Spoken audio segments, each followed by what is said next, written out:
예, 수요일 묵상의 시간입니다. 익숙해져 있는 것을 아는 것이라고 착각하지 말라. 익숙해져 있는 것을 아는 것이라고 착각하지 말라. 자, 이런 제목으로 오늘 묵상 함께 나누겠습니다. 자, 어제까지 우리는 하박국 선지자가 믿음으로 살아가는 사람들의 수고와 노력의 열매가 보이지 않고 오히려 악이 판을 치는 이 세상을 보면서 하박국 선지자가 하나님 이런 식으로 세계의 역사를 섭리하시니까 공의가 굳게 되고 질서가 무너지는 거 아닙니까? 그럼 도대체 누가 율법을 지키며 살려고 하겠습니까? 하고 씩씩거릴 만한 그 역사적인 이유들을 생각해 봤습니다. 자, 이런 질문은 현대를 살아가는 우리도 하나님의 공평과 정의가 실현되지 않는다고 느끼는 우리의 삶 속에서 늘 떠오르고 있는 질문이고, 그래서 어쩌면 하박국 선지자의 이런 항의를 통해서 우리도 그냥 속이 시원할 수 있고 대리만족을 느끼면서 하나님께서 도대체 뭐라 그러는가 은근히 귀를 기울이는 그런 우리가 될 수 있다고 봅니다. 자, 그런데 지금 이런 역사의 흐름이 그럼 하나님의 방관으로 하나님의 무관심으로 생기는 거냐 아니면 하나님께서 아예 계시지 않기 때문에 벌어지는 결과냐라고 볼 때 그렇지 않다는 거죠. 하나님의 방관이 무관심이 만들어내는 결과가 아니에요. 하나님의 안 계셔서 벌어지는 일이 아니라고요. 여러분 생각해 보세요. 하나님께서는 계속해서 지금 이 시기에 위험이 다가오는 100년 전, 200년 전부터 여러 선지자들을 보내셔서 야, 이렇게 살다가는 파괴되고 파멸하는 길로 가니까 돌아와야 된다. 얼마나 많이 외치셨습니까? 하나님이 그 백성들을 부르신 것에 대해서 이제 여러분들도 분명히 역사적으로 좀 전체적인 흐름을 따라 살펴오다 보니 분명히 알 거예요. 자, 그러니까 하박국이 아무리 답답해서 하는 소리라고 해도 하나님의 이런 심정을 알아야 되는 선지자가 막 이런 식으로 큰 소리 떵떵 치면서 하나님 말씀을 꼬투리 삼아가지고 이런 소리 할 때 하나님의 심정이 어떠했을까요? 그래서 하박국서를 묵상할 때 우리는 바로 이런 식의 태도가 나에게도 있는가 좀 잘 우리가 집중하며 묵상해 봐야 되겠습니다. 이렇게 나라가 망하는 일이 역사적으로 볼 때 단지 그 남유다 므낫세 왕 그 한 사람이 잘못한 것 때문에 지금 하나님이 너무너무 화가 나고 삐졌고 난 이제 더 이상 이걸 돌아보지 않을 거야 라고 했기 때문에 아무리 요시아가 잘해도 마음을 돌이키지 않았느냐. 열왕기하 23장에 뭐라고 말합니까? 분명히 주께서는 유다에게 쏟으시려는 그 불타는 진노를 거두지 않았다고 그랬어요. 왜요? 이 요시아가 그렇게 열심히 했고 그런 왕이 이전에도 없었고 이후에도 없었다고 했는데 그런데도 하나님은 진노를 거두지 않으셨는데 므낫세가 주님을 너무 경록히 했기 때문이다라고 얘기를 하고 있죠. 이 말씀에 대해 이미 우리가 나눴던 것처럼 므낫세가 어떤 심판을 초래하는 이 잘못을 한 건 분명히 맞아요. 이게 완전히 백성들의 그 욕심과 본능의 물꼬를 터뜨려 버렸으니까. 그래서 그런 므낫세의 충동질에 얼씨구나 하며 동참하면서 결국 자기 욕심과 본능대로 사는 이런 이 패턴을 받아들인 모든 백성들로 말미암아 사실은 이게 된 거지 므낫세 한 사람 때문은 아니라는 거죠. 그러니까 므낫세의 경우 아시리아로 결국 잡혀갔을 때 바르게 깨닫고 회개함으로 용서를 얻었잖아요. 그래서 다시 고국으로 돌아와서 잘못된 것을 바로잡는 일을 했지만 이미 자기가 터뜨려버린, 그러니까 선택은 자기 마음대로 할 수 있지만 그 결과는 책임지지 못하잖아요. 그러니까 이 백성들이 막 본능대로 욕심대로 살며 하나님을 무시하는 그 삶을 살아도 된다고 이게 그냥 물꼬를 터버리는 선택은 자기가 했는지 모르지만 그 터진 댐을 막을 방법은 없더라는 겁니다. 그러니까 결국 이 백성들이 전부 그렇게 세속으로 흘러가면서 백성들은 전혀 돌이키지 않고 결국은 멸망의 길로 가게 된 거죠.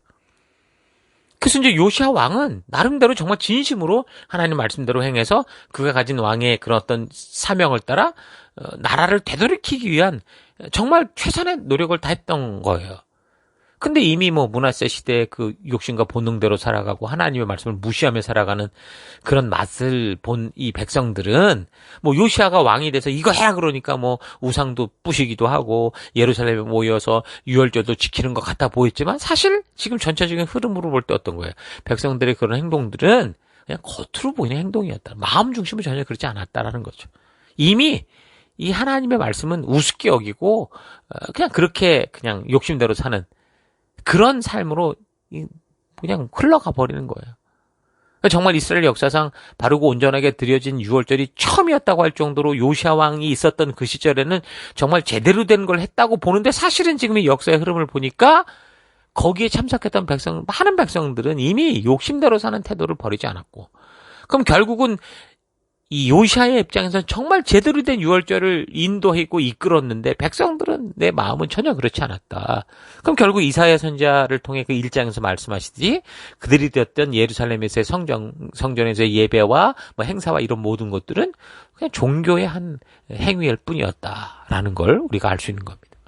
그래서 이런 단서를 하박국과 중복된 시기에 활동했던 예레미야서를 통해서 우리가 또 알 수 있는데, 예레미야 3장 8절, 나에게 배역한 이스라엘이 간음을 행하였으므로, 그러니까 북왕국이 그렇게 했으므로 내가 그를 내쫓고 그에게 이혼서까지 주었을 때 그의 반역한 자매 유다가 두려워하지 아니하고 자기도 가서 행음함을 내가 보았다. 그러니까 하나님 말씀 무시하고 욕심대로 살았다 그거죠.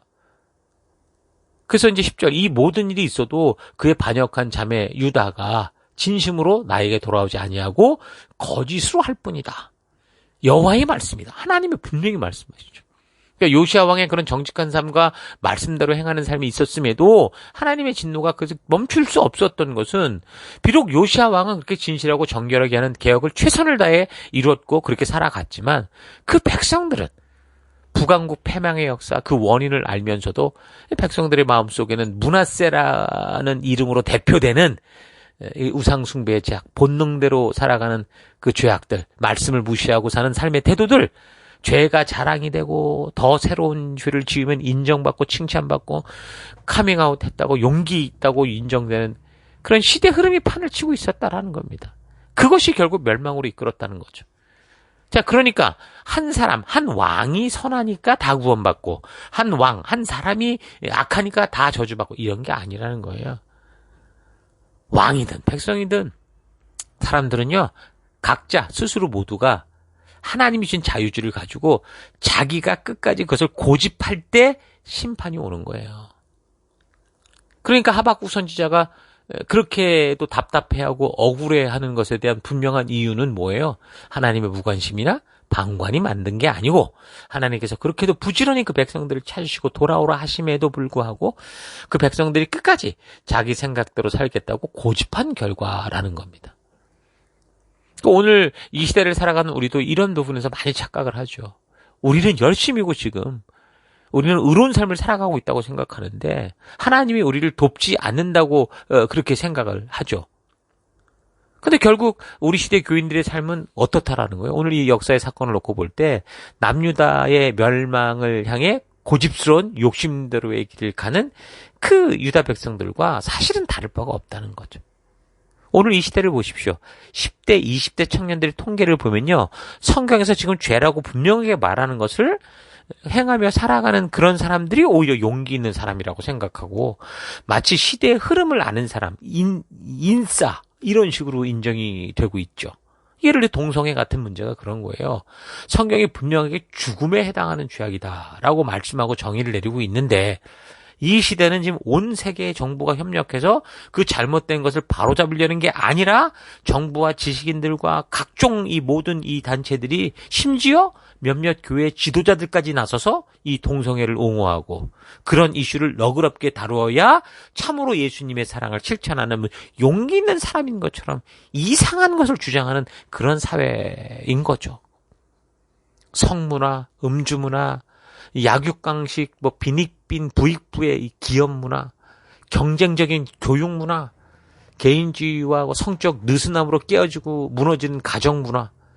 지금 우리 사회는 너무 많은 분야에서 하나님께서 말씀하시는 기준에서 벗어나고 있는데 지금 이 사회 분위기는 이런 게 당연한 듯이 받아들여주고 그런 이 온 세계의 어떤 셀러브리티들이 전부 그런 식으로 살아가는 그런 사회 흐름인 겁니다. 이런 문화가 우리가 살아가는 사회의 보편적인 흐름이고 이런 식으로 해야 잘 나갈 수 있는 문화하고 돈 번다고 생각을 하니까 교회 안의 성도들도 다 거기에 이제 물든 거죠.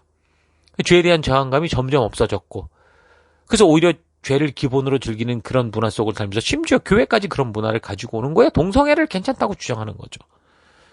그래서 하나님께서 계속되는 선지자들을 통해 외치고 경고하고 돌아오라고 했음에도 불구하고 그 돌아 나와야 되는 죄와 욕심을 따라 살아가는 삶에서 절대 떠나지 않고 있는데도 지금 교회들 속에 강단, 심지어 몇몇 목사들은 괜찮다. 우리가 그런 사람도 품어야 된다. 이런 거짓 이 선지자 역할을 하고 있는 겁니다. 로마서 1장에 그런 얘기를 뭐라고 말합니까? 28절.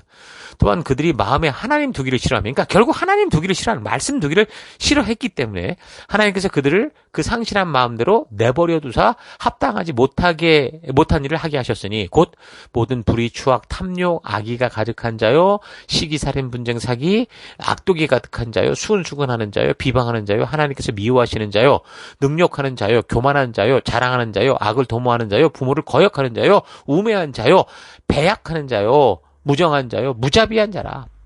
그들이 이 같은 일을 행하는 자는 사형에 해당한다고 하나님께서 정하심을 알고도 자기들만 행할 뿐 아니라 또한 그런 일을 행하는 자들을 옳다 하느니라. 오늘 이 시대를 정확하게 지금 얘기를 하고 있는 겁니다. 그러면서도 말씀의 가치를 무시하고 세상의 편에 서버린 사람들은 하나님을 향해 손가락질하면서 이런 죄악된 삶도 품고 받아주지 못하면서 그게 무슨 사랑의 하나님이냐 비아냥거리고 있죠. 또 교회 안에 있다고 생각하는 이 교인들도 하나님께서 막 하나님께 그 하박국처럼 막 소리 지르고 대삿대질하면서 하나님의 온전한 공의를 보이지 않으니까 이런 거 아니냐.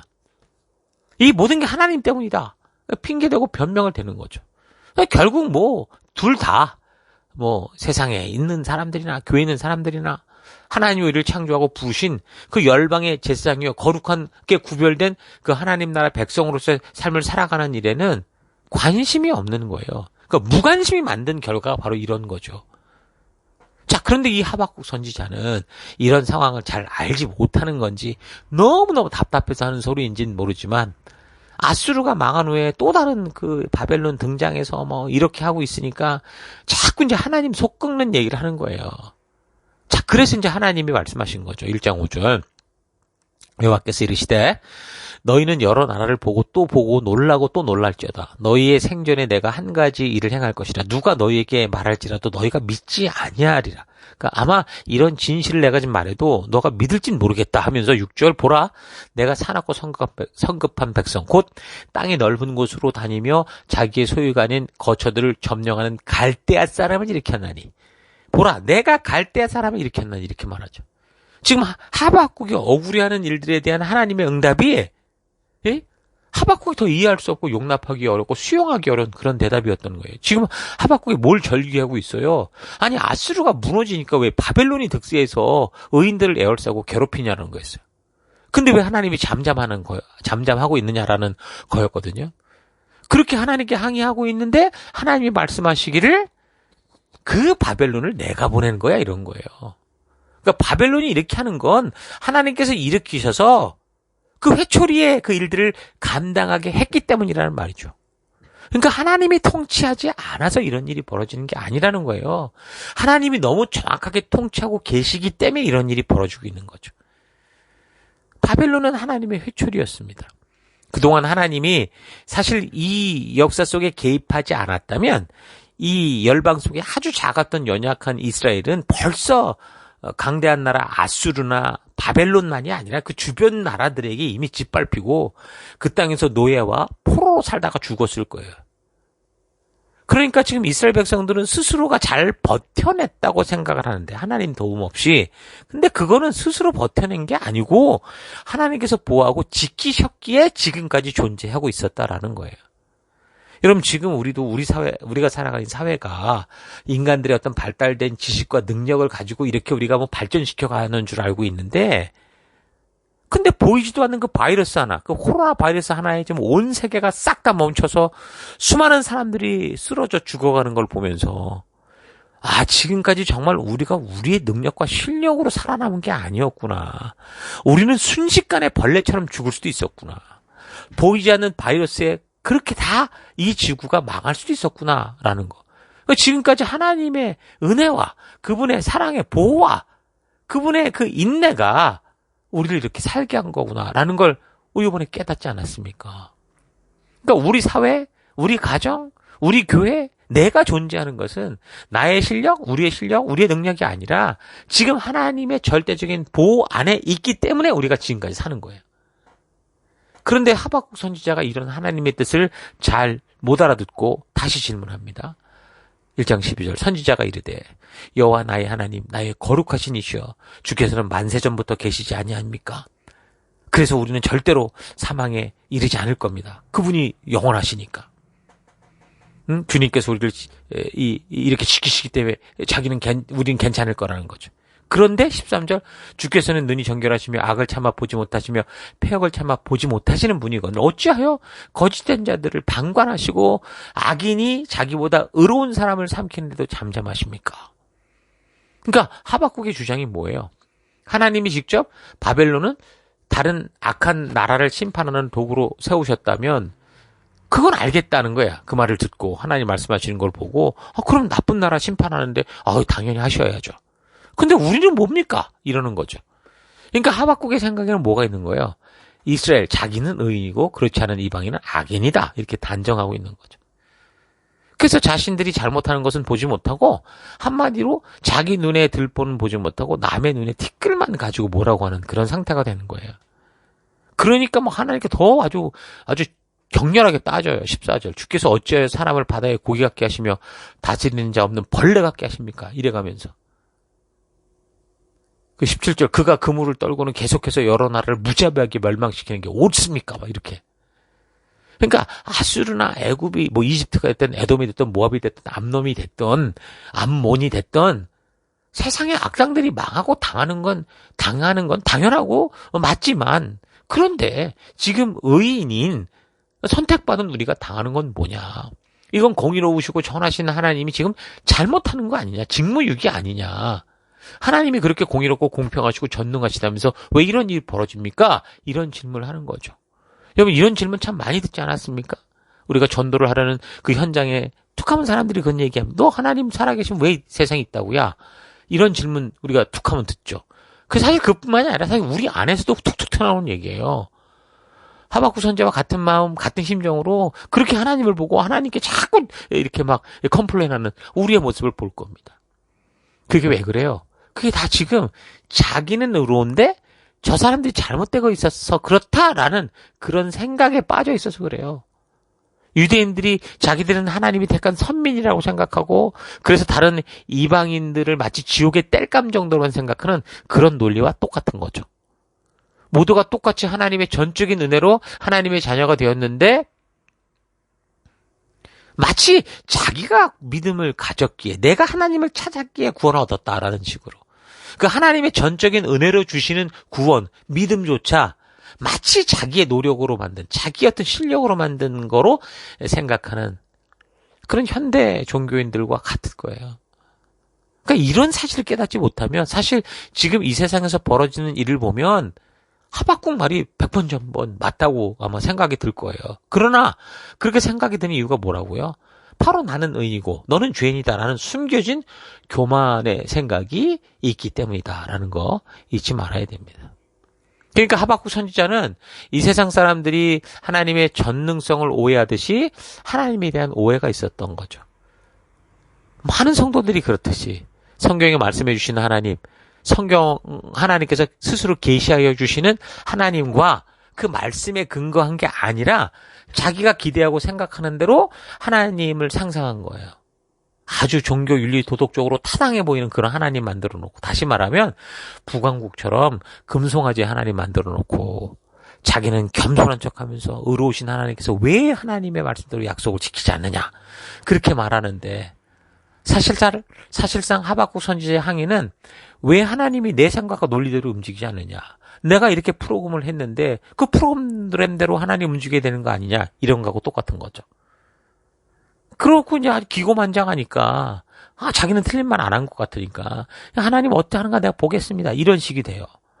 그러니까 하나님을 자신의 생각대로 움직이는 존재로 그렇게 생각하니까 너무도 당당해. 하나님이 지금 어찌 하는가 내가 보겠다. 하나님을 협박하는 것과 다를 바 없는 그런 행동을 하는 거죠. 그러니까 하나님을 오해함으로 하나님이 말씀하신 뜻을 잘못 우리가 모르게 되면 우리 자신도 여러분이나 저나 하박국 선지자나 요나 선지자처럼 그렇게 당당하게 하나님을 협박하는 존재가 될 수 있다. 이거 잊지 마시고요. 하나님의 말씀을 통해 바르고 온전하게 하나님이 누구신가를 바르게 아는 우리가 됐으면 좋겠습니다. 자, 오늘 하루 나는 하나님을 사랑한다는 열심으로 오히려 하나님을 오해하고 그래서 하나님의 뜻을 오해해서 너무도 당당하게 하나님이 주신 하나님의 도구로 하나님을 협박하는 삶을 살아오고 있지는 않은지 좀 차분히 되돌아봤으면 좋겠습니다. 물론 하박국 선지자가 하나님을 우습게 여겨서 그렇게 행동한 것은 아니지만 하나님이 어떤 분이시고 또 어떻게 일하시는지를 오해하고 그래서 하나님께서 말씀해 주신 그 하나님의 법도와 규례와 명령의 의도를 오해하면 너무도 당당하게 하나님보다 하나님의 뜻을 더 잘 아는 것처럼 하나님이 주신 도구로 하나님의 말씀을 근거로 하나님을 협박하는 존재가 될 수 있습니다. 오늘날 성도들의 기도가 다 이런 식이에요. 기도가 아니라 협박입니다. 여러분, 사람은 무엇인가를 이 교육과 체험을 통해 배워서 어떤 것에 대해 확신을 가지는 그런 교육을 받는데, 그러나 그럼에도 불구하고 자신의 경험과 지식을 통해 알게 된 것이 부분적인 것일 수 있다는 걸 알아야 돼요. 우린 절대 진리를 배운 게 아니에요. 그러니까 그렇지 못하고 내가 경험하고 배워서 아는 게 이게 진리야라고 생각해버리면 그렇게 확신하는 눈으로 모든 것을 보게 되면 결국 치명적인 실수를 저지르게 되죠. 하박국처럼 자기가 믿는 것에 대한 확실한 의지가 있을수록 결국 주변에서 다른 각도로 보는 의견들에 대해서 귀를 막고 무시하게 되는 겁니다. 그래서 우리가 성도로서 조심해야 되는 것은 특히 신앙생활을 오래 해오는 경우 우리가 말씀의 근거에 확실히 아는 것이 아니라 지금 그냥 익숙해져 있는 거를 아는 거라고 착각하고 있지 않은가? 여러분 잘 되돌아봐야 됩니다. 그냥 교회와 관련된 환경 속에서 오래 지내오다 보니 실제로는 그 의미와 뜻을 확실하게 알지 못함에도 불구하고 알고 있다고 익숙한 거를 아는 거라고 착각하는 거죠. 정확하게 하나님의 뜻을 알지 못하는 경우 하나님이 말씀하신 정확한 의도, 그 뜻을 말하기보다 그냥 여러 가지 비슷한 정보만을 가지고 장황하게 종교적 설명을 하면서 많은 지식을 늘어놓게 됩니다. 정작 중요한 건 긴 설명이 아니라 하나님이 말씀하시는 분명한 뜻을 아는 거라고 할 수 있어요. 그래서 하나님의 진정한 뜻을 알게 되면 우리에게 다가오는 상황과 환경의 어떠함이 하나님을 신뢰하는 믿음에서 흔들지 못하죠. 그 어떤 상황과 환경이 다가와도 하박국 선지자처럼 하나님께 덤벼들기보다 다니엘처럼 바벨론의 포로로 잡혀가도 오직 하나님의 말씀을 따라 뜻을 정하고 여전히 빛과 소금된 삶, 그러니까 열방의 제사장된 삶을 살아가게 됩니다. 사망의 음침한 골짜기 속에서도 주의 지팡이와 막대기가 나를 안위하신 걸 알고 믿음으로 적의 성벽을 뛰어넘고 믿음으로 적군 속을 달리는 그런 사람이 되는 거예요. 그래서 상황과 환경을 탓하기보다 그 주어진 삶의 현장에서 하나님의 뜻대로 살아가고자 합니다. 여러분, 그러므로 내가 살아가는 이 보냄을 받은 삶의 더 곳곳에서 그 현장에 다가온 상황과 환경을 탓하고 더 나아가 하나님을 원망하며 살지 마시고 내게 다가온 상황과 환경이 어둡고 거칠기에 하나님께서 나를 그 어둠을 밝히는 빛으로 생명의 길로 인도하는 안내자로 부르신 것을 따라서 다니엘처럼 참된 믿음의 길을 걷는 여러분 되기를 축원합니다. 자, 오늘 하루도 힘내십시오. 잠시 기도하겠습니다. 하나님은 우리 인간이 상상조차 할 수 없는 분이시기에 우리에게 직접 계시로 하나님을 알게 해주시는데 나를 창조하신 하나님을 전혀 알 수도 담을 수도 없는 연약한 먼지 같은 존재이면서도 하나님을 내가 상상하는 대로 만들어 내가 원하는 대로 움직이는 수호신을 삼고자 했던 것 회개합니다. 하나님께서 여러 가지 통로로 특히 성경과 역사를 통해 계시하여 알게 해주신 그 진리를 따라 하나님이 어떤 분이신지 어떤 일을 하시는지를 바르게 알고 온전한 믿음 가운데 굳게 서기 원합니다. 하나님을 바르게 알지 못하고 오해하고 있는 부분들이 있다면 성경과 역사를 통해 바르고 온전하게 깨달아 진실로 나에게 계시하여 알게 해주시는 그 하나님을 온전히 아는 내가 되기 원합니다. 하나님, 내 삶 속에 익숙해져 있는 것을 마치 아는 것처럼 좀 착각하지 않고 고집부리지 않고 오직 주의 말씀을 날마다 묵상하며 주님의 진실한 뜻을 알아가는 그런 내가 되길 원합니다. 그런 하루 되길 원합니다. 그 길을 인도하시는 하나님 감사드리고 예수님 이름으로 기도했습니다. 아멘.